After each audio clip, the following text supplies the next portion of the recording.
Hey guys, it's JP, and this time I will talk about practical tips and ways for strengthening tendons to run faster.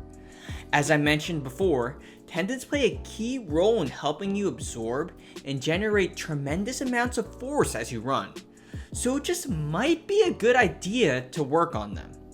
Anyway, last week I talked about some important concepts to consider and the proper stimulus needed to improve tendon strength and stiffness. In order to strengthen tendons, they need to be pulled or strained a certain amount.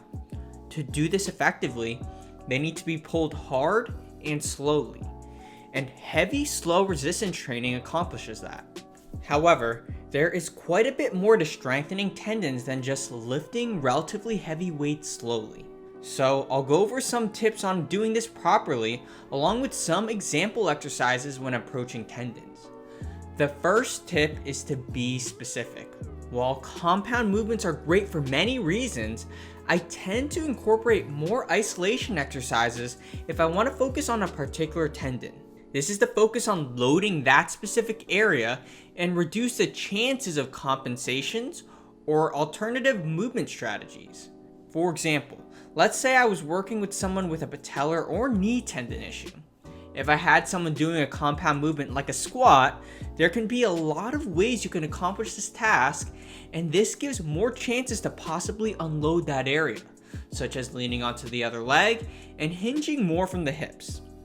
By doing so, this can lead to inadequate loading of the desired tendon. This is why incorporating an isolated exercise, like using the leg extension machine, can be a great way to work on the patellar tendon. This is because this restricts the amount of different movement options you may have, and therefore, it makes sure that you are working that tendon. Another tip is that speed matters. Remember, if you move too quick, there will be increased resistance to allowing the tendon to pull. This is why I really incorporate exercises that are slow and cyclic. We can go back to this video on the leg extension machine. You may notice that she's not doing this as fast as possible.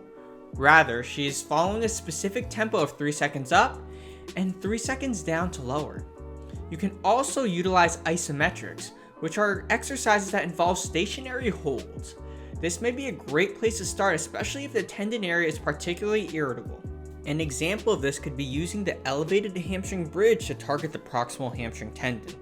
Just remember that load should ideally be around over 70% 1 rep max. However, many times you still need to build tolerance to loading the area and not necessarily tendon strength and stiffness, which can be the case for a more recent episode of tendon irritability.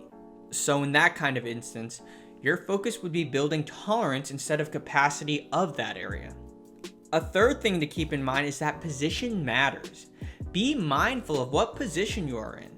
When tendons are irritated, they don't like to be in positions that involve simultaneous compression and shear or rubbing forces. This is why a standard calf stretch is not ideal when dealing with a true Achilles tendon problem. If you are dealing with one, try to avoid those positions when working on the area initially. A elevated heel raise can be a useful exercise for that situation. Not allowing the heel to go completely down lessens the amount of compression and shear that may occur in that area. And those are a few tips to consider when strengthening tendons. Obviously, there is plenty more to dive into when thinking about tendons.